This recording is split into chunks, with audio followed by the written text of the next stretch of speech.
Assalamualaikum warahmatullahi wabarakatuh. Salam kader Madrasah Muallimin Muhammadiyah Yogyakarta. Bagaimana kabarnya teman-teman semua di rumah? Semoga selalu dalam keadaan sehat dan semoga selalu semangat dalam belajar. Baik, teman-teman kelas 8 yang saya banggakan, pada kesempatan kali ini saya akan menyampaikan kisi-kisi terkait dengan penilaian akhir semester Gasal ya. Jadi nanti untuk kisi-kisi ini secara rinci sudah saya sampaikan melalui portal. Jadi melalui video ini nanti saya akan menggarisbawahi atau menyampaikan garis besar dari soal-soal yang akan saya sampaikan ketika ujian akhir semester yang akan dilaksanakan mulai tanggal 28 November insya Allah ya. Baik, langsung saja untuk soalnya. Nah, nanti untuk jumlah soal yang akan saya ujikan di dalam mata pelajaran matematika kali ini, jumlah soalnya nanti ada 30 berupa pilihan ganda. Kemudian untuk materinya itu berkaitan dengan 5 bab yang sudah kita pelajari, yaitu berkaitan dengan pola bilangan, kemudian sistem koordinat kartesius, relasi dan fungsi, persamaan garis lurus dan gradien, dan yang terakhir ada sistem persamaan linear dua variabel. Ya, baik. Kemudian akan saya sampaikan rincian dari masing-masing materi. Untuk yang pertama terkait dengan pola bilangan, nanti di dalam soal akan saya sampaikan sejumlah 7 soal ya. Jadi di sini keterangan angka 7 ini merupakan jumlah soal yang akan saya ujikan. Nah, nanti teman-teman mempelajari 4 bagian ini saja ya. Secara garis besar nanti teman-teman mempelajari 4 bagian ini, yaitu menentukan bilangan selanjutnya dari suatu pola ya, melalui pola bilangan atau pola bergambar ya. Sama seperti waktu PTS yang lalu, di dalam soal sudah saya sampaikan terkait dengan pola bilangan dan pola yang bergambar. Nah, nanti teman-teman silahkan mempelajari. Kemudian yang kedua menentukan jumlah bilangan ya. Nah, nanti untuk menentukan jumlah bilangan ini nanti disediakan beberapa barisan bilangan, kemudian nanti teman-teman diminta untuk menentukan jumlah barisan bilangan tertentu ya. Nah, kemudian yang ketiga menentukan rumus pola bilangan. Nah, nanti untuk menentukan rumus pola bilangan ini nanti akan disediakan pola bilangan, dan kemudian nanti teman-teman diminta untuk menentukan rumus yang paling tepat. Dan yang terakhir menyelesaikan permasalahan kontekstual yang berkaitan dengan jumlah bilangan.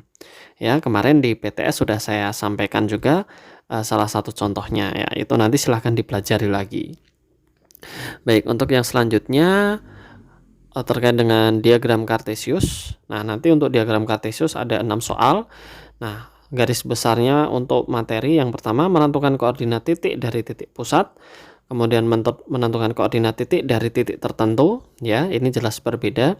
Kemudian menentukan kuadran ya, ingat menentukan kuadran di dalam diagram kartesius ada 4 kuadran. Nah, nanti silahkan dipelajari kuadran 1, 2, 3, 4 itu ketentuannya seperti apa gitu ya.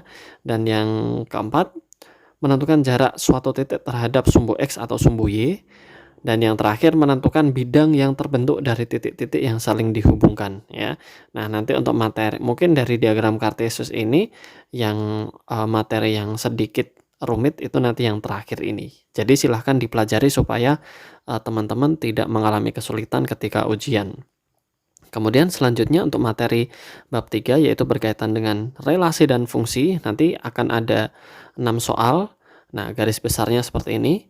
Nanti teman-teman diminta untuk menentukan relasi yang tepat ya, kemudian menentukan pemetaan atau fungsi yang tepat, kemudian menentukan nilai fungsi, dan kemudian menentukan nilai domain fungsi dan menentukan korespondensi satu-satu gitu ya.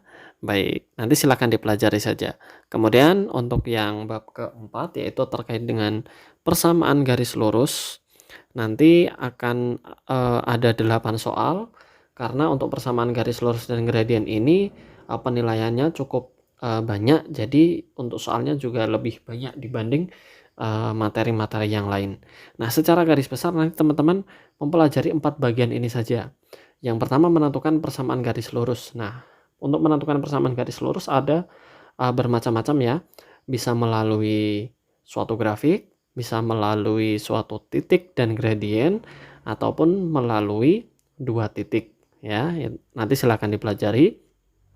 Kemudian menentukan gradien ya, menentukan gradien ini nanti juga sama, menentukan melalui grafik, melalui 2 titik maupun melalui suatu persamaan garis lurus.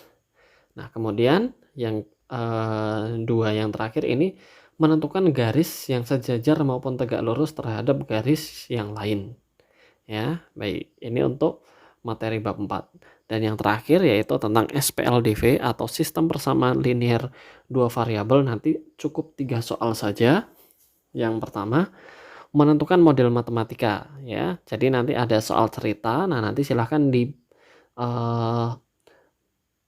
dituliskan bagaimana sih model matematikanya, seperti itu. Kemudian menentukan nilai variabel, jelas nanti teman-teman bisa menggunakan 3 metode yang sudah saya sampaikan, yaitu substitusi, eliminasi maupun yang campuran. Nah, kemudian yang terakhir menentukan hasil variabel terhadap masalah sehari-hari. Nah, itu nanti merupakan penyelesaian SPLDV yang dikemas dalam kehidupan sehari-hari. Ya, itu nanti insya Allah juga cukup mudah. Baik, selanjutnya teman-teman, saya titipkan soal latihan sebagai pemanasan menjelang PAS. Nah, nanti untuk latihannya nanti akan ada 15 soal dan itu insya Allah sudah mencakup seluruh soal yang akan saya ujikan. Mudah-mudahan soal itu bisa dikerjakan dengan baik dan nanti jika ada kesulitan dalam mengerjakan nanti bisa kita bahas pada pertemuan selanjutnya melalui Zoom meeting. Seperti itu ya. Baik teman-teman, mungkin itu yang bisa saya sampaikan. Terima kasih atas segala perhatiannya. Sukses terus untuk kalian dan tetap semangat dalam belajar. Begitu saja dari saya. Saya akhiri. Wassalamualaikum warahmatullahi wabarakatuh.